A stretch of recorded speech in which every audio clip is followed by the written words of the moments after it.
आज आपकी मुलाकात पाकिस्तान के वाहिद पीएचडी होल्डर के साथ करवाने जा रहा हूं, जो कि बहाउद्दीन ज़िक्रिया यूनिवर्सिटी में स्टेनोग्राफिक भी थे। उनके साथ साथ ये कैसे मलेशिया से पीएचडी हासिल करके आए।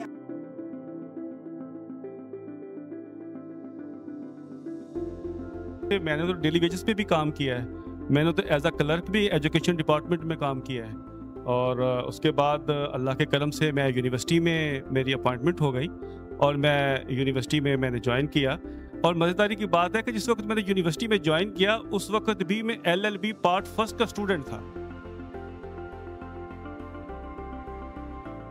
अस्सलाम वालेकुम नाज़रीन, मैं हूं आपका मेज़बान उस्मान अशरफ और आप देखें NAAM न्यूज़। अब आज आपकी मुलाकात पाकिस्तान के वाहिद पीएचडी होल्डर के साथ करवाने जा रहा हूं, जो कि बहाउद्दीन ज़िक्रिया यूनिवर्सिटी में स्टेनोग्राफिक भी थे। उनके साथ साथ ये कैसे मलेशिया से पीएचडी हासिल करके आए। आइए इनसे बात करते हैं, ये किस चीज़ में इन्होंने पीएचडी हासिल की है। तमाम तर तफसीलात हम इन्हीं की ज़ुबानी जानते हैं। अस्सलाम वालेकुम। वालेकुम अस्सलाम। सर कैसे हैं आप? मैं अल्हम्दुलिल्लाह ठीक ठाक, अल्लाह का शुक्र।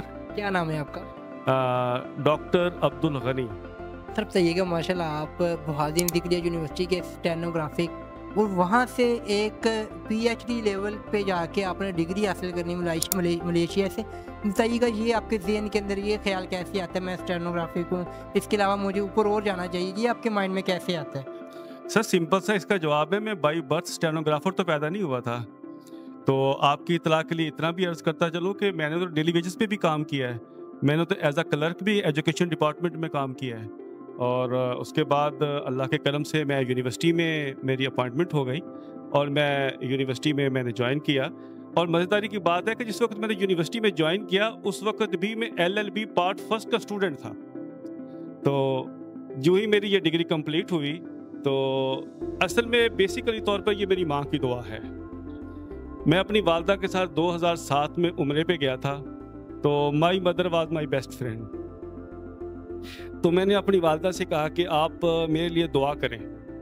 तो बेसिकली तौर पर पंजाबी लोग हैं, तो मेरी वालदा ने मुझे बाजू पकड़ा और हजर असवद और रुकन यमानी के दरमियान में खड़े होकर उन्होंने अल्लाह के सामने हाथ उठाए और मेरे लिए दुआ की। उन्होंने कहा, ए अल्लाह मेरे पुत्र दी कमाइयां पढ़ाइयां ते जवानियां बरकत पावे। मैंने कहा बस, कहने लगी बस।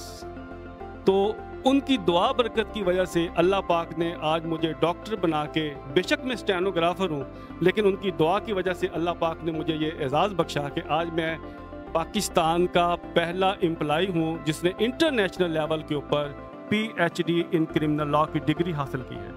मतलब बताइए कि आप एक जॉब भी कर रहे थे, तो सारी बात है दौरान जॉब एक नया स्टेप लेना ये बहुत मुश्किल होता है। फिर आपने ये स्टेप कैसे लिया, किससे परमिशन ली थी, फिर कौन कौन सी जगह पे आपको धक्के भी खाने पड़े? सारी बात है आपने एक अपनी जॉब को स्किप करके फिर आपने आउट ऑफ कंट्री जाना होता है, तो फिर आप वहाँ भी गए, तो फिर ये कैसे हो गया?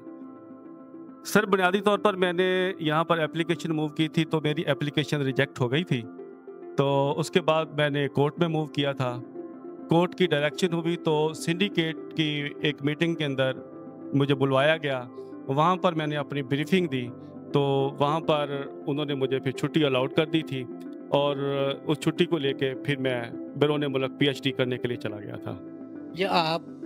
जब आप बहाउद्दीन ज़िक्रिया यूनिवर्सिटी में आपकी जॉब थी, तो बताइएगा जब वहाँ आप मलेशिया गए उससे पहले आपकी सैलरी वहाँ कितनी थी, क्या पैकेज आपको मिलता था, जो हालात थे वो कैसे चल रहे थे? यहाँ BZU में उस वक्त मेरी सैलरी आई थिंक दैट कि होगी कोई 45,000 थी या 55 राउंड अबाउट इतनी थी, आई थिंक दैट। तो उस वक्त रिंगिट मलेशिया का भी सस्ता था, वो भी तकरीबन उस वक्त 37 का था या 30 से 35 के दरमियान इसी रेंज का था, तो मैनेजमेंट चल जाती थी।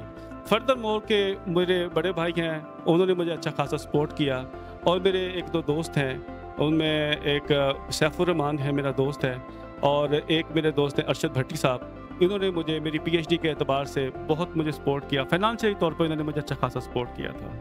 PhD हासिल करना ये आपने अब सोचा, बाद में सोचा था जॉब लगने के बाद, या पहले ही आपने सोचा हुआ था या मैंने हासिल करनी है और किसी न किसी तरीके मैंने ये हासिल करके रहना है?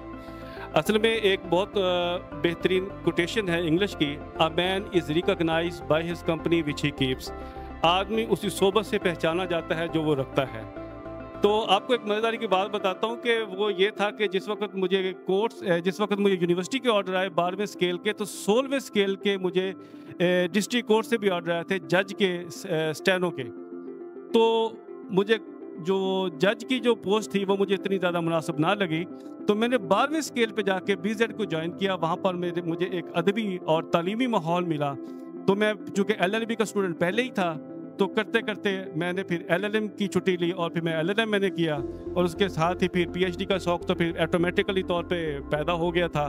तो फिर मैंने कहा मैंने PhD करनी है, इसलिए फिर मुझे अपने शौक़ की तकमील के लिए, असल में मैं चाहता था कि मैं अपने इस कौम के लिए, अपने वतन के लिए, अपने पंजाब के लिए मैं कुछ कर जाऊँ। आपको मैं बताता हूँ कि मेरे जो PhD का थीसिस है उसका टॉपिक भी यही है, पंजाब में फौजदारी मुकदमात का इल्तवा और इनका कानूनी तज्ज़िया।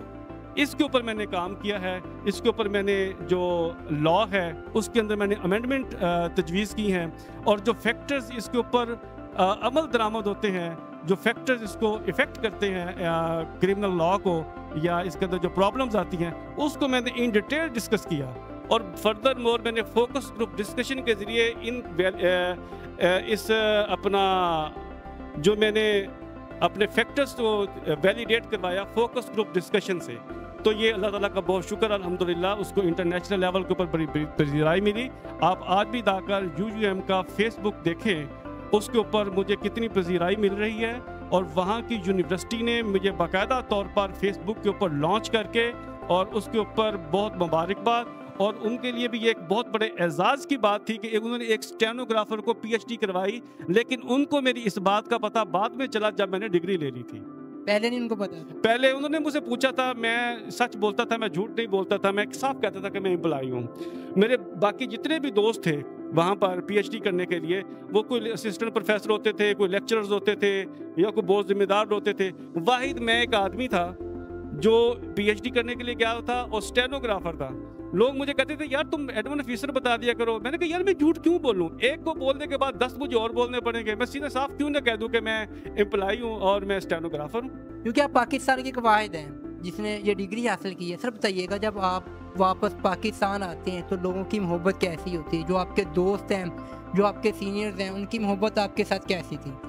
सर रिमार्केबल थी, बहुत ज़बरदस्त थी। सबसे बड़ी बात तो मैं एट्रीब्यूट अपने बड़े भाई को दूंगा कि उन्होंने मुझे कहा कि अब्दुल गनी आपने PhD कर ली है, तो PhD के बाद आप डायरेक्ट मुल्तान आएंगे, आपकी फ़्लाइट मुल्तान की होगी, लाहौर की नहीं होगी, चूँकि मलेशिया से डायरेक्ट फ़्लाइट लाहौर आती है या कराची आती है, मुल्तान नहीं आती। उन्होंने कहा कुछ भी हो मैं आपको टिकट के पैसे भेज रहा हूँ। वो महंगा भी था टिकट। तो मैं शारजा में 15 घंटे मैंने स्टे भी किया। एयर अरेबिया मेरी वो एयरलाइन थी, वो गई शारजा में स्टे हुआ। उसके बाद मैं सुबह 8 बजे जुमेरात को मेरा इंटरनेशनल एयरपोर्ट मुल्तान में मेरी आमद हुई। और मेरे रब का बहुत करम, मैं अपने रब का जितना भी शुक्र अदा करूं तो मैं नहीं कर सकता कि जितनी पजीराई मुझे मेरे अहले खाना की तरफ से मिली, मेरी यूनिवर्सिटी के रफ़ाका की तरफ से मिली, खासकर particularly the president of the union हुर मोहम्मद गौरी और उनकी टीम वहाँ पूरी खड़ी हुई थी मुझे इस्तकबाल करने के लिए। उन्होंने मेरा इस्तकबाल किया। और मेरे बहुत सारे दोस्त थे, इसमें एक बहुत बड़ा नाम है सैयद मुबशर अली बुखारी साहब का, वो मेरे बड़े मोहसन हैं। PhD के एतबार से मैं उनका बहुत बड़ा ममनून हूँ। ये उनके ताउन के बगैर I can think that this task can not be completed. उन्होंने मेरा हर लिहाज से मेरे साथ ताउन किया, डेटा की रिकवरी, मेरे केसेस के मामले के अंदर हर लिहाज से उन्होंने मेरी बड़ी हेल्प की। अल्लाह ताला उनको अजर अजीम दे। आमीन। जब आपके हाथ में डिग्री आई थी तो आपके जहन में कौन सी वो बात याद आई थी जब आपने कहा था यार मैं आज उस मुकाम पे हूँ जो मैंने कभी सोचा भी नहीं था? इसमें एक मैं शेर आपको सुनाऊंगा। हम वो नहीं जिन्हें ज़माना बना गया, हम वो नहीं जिन्हें ज़माना बना गया, हम खुद ही तराशते हैं मुकद्दर का रास्ता।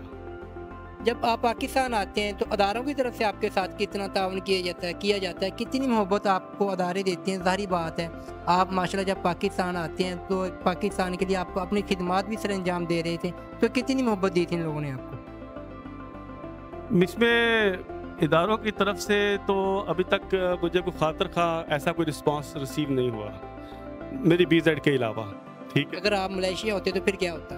मलेशिया की तरफ से मैं आपको एक बात बताता हूँ, उनकी तरफ से आप उनका लेवल देखें आप कि वो किस लेवल तक जाते हैं बंदे। मैंने वहाँ पर पीएचडी कंप्लीट कर ली, मेरा वाइवा कंप्लीट हो गया, करेक्शंस दी, मैंने करेक्शंस कंप्लीट कर ली। वो करेक्शंस की कंप्लीशन तक कोई सर्टिफिकेट बंदे को नहीं देते। उनकी एक सेनेट होती है, सेनेट के बाद वो एक लेटर जारी करते हैं कि he is eligible for the degree of the PhD. मैंने कहा जी वो तो आपका लेट है, लेकिन मुझे जल्दी जाना है। मैंने जाके अपने होम डिपार्टमेंट को, अपने यूनिवर्सिटी को, पेरेंट डिपार्टमेंट को जाके मैंने शो करना है कि मैंने पीएचडी मुकम्मल कर ली है। इस हद तक मुझे सर्टिफिकेट जारी किया जाए। उन्होंने कहा जी आप एप्लीकेशन दें। मैंने एप्लीकेशन दी, मैंने वहाँ पर अपना डेजिग्नेशन लिखा कि मैं सीनियर स्टेनोग्राफर हूँ, मैं छुट्टी पे था, स्टडी लीव पे था और मुझे सर्टिफिकेट जारी किया जाए। उन्होंने जब देखा कि एक स्टेनोग्राफर ने पीएचडी मुकम्मल की है तो उन्होंने अपने हाई कमांड यानी कि वाइस चांसलर ऑफिस से कॉन्टेक्ट किया। तो वाइस चांसलर साहब ने कहा कि इसको ये सर्टिफिकेट आप नहीं देंगे, बल्कि उन्होंने अपने स्टाफ को फ़ोन करके कहा कि इसको सुबह 8 बजे, मंगल वाले दिन सुबह 8 बजे मेरे ऑफिस में पहुंचा दें। मुझे कॉल आ गई कि आपको वाइस चांसलर साहब सुबह 8 बजे बुलवा रहे हैं। तो मैं सुबह 8 बजे पहुंचा तो वाइस चांसलर साहब ने वो सर्टिफिकेट मुझे अपने हाथ से दिया और बहुत सारी दुआओं के साथ मुझे रुखसत किया। उन्होंने कहा कि हमारी तरफ से कोई कमी कोताही रहेगी तो हम माजरत का हैं, लेकिन we will appreciate that an employee is getting the certificate from this university, it is proud of मी।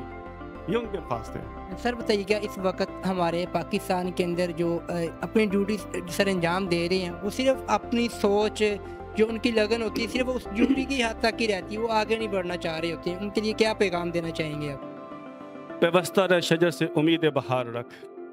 मेरा उनको पैगाम है कि कभी भी किसी भी हालात से मायूस नहीं होना।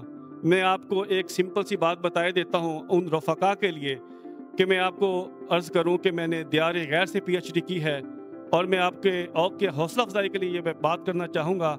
आप यकीन नहीं करेंगे कि मैंने सिर्फ 20,000 रुपये के लैपटॉप से पीएचडी बैरून मुल्क से कंप्लीट की है। उसकी एक मिसाल मैं आपको देता हूँ। मेरे सुपरवाइजर्स के पास इतना टाइम नहीं होता था कि वो मुझे हर वक्त अपने ऑफिस में बुलाएं और मेरे से आके गुफ्तगू करें।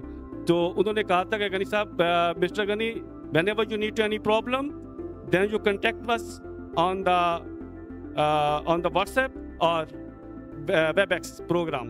वो वहाँ पर जाके ना मुझे ना अपने WebEx के ऊपर उनका एक दिया हुआ था प्रोग्राम, वहाँ पे हम ऑनलाइन मीटिंग करते थे।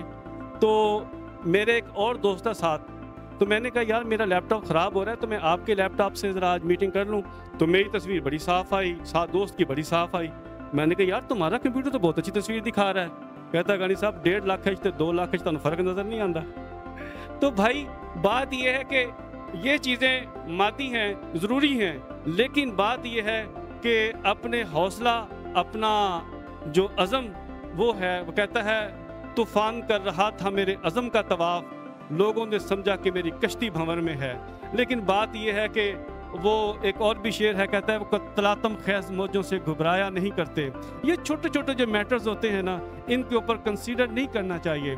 You have to cover up it, overcome it if you want to gain your motto. अगर आप अपने मकसद को हासिल करना चाहते हैं ना, तो फिर इन छोटी चीज़ों को आप नहीं सोचेंगे। अब मकसद जितना बड़ा होगा, मेहनत उतनी ज़्यादा करनी पड़ेगी। जी बहुत शुक्रिया। तो नाज़रीन, हमारे साथ पाकिस्तान की वो शख्सियत मौजूद हैं जो कि बहाउद्दीन ज़िक्रिया यूनिवर्सिटी में स्टेनोग्राफिक के साथ साथ एक मलेशिया से पीएचडी होल्डर भी हैं। यहाँ तक पहुँचने के लिए किन किन मुश्किलात का सामना करना पड़ा है, ये यहाँ से छुट्टी कैसे ली है, तमाम तर तफसीलात आप इन्हीं की ज़ुबानी जान रहे थे। इंशाल्लाह एक नई वीडियो के साथ, नई स्टोरी के साथ दोबारा मिलते हैं। अपने मेज़बान उस्मान अशरफ को इजाज़त दीजिएगा। अल्लाह हाफ़िज़।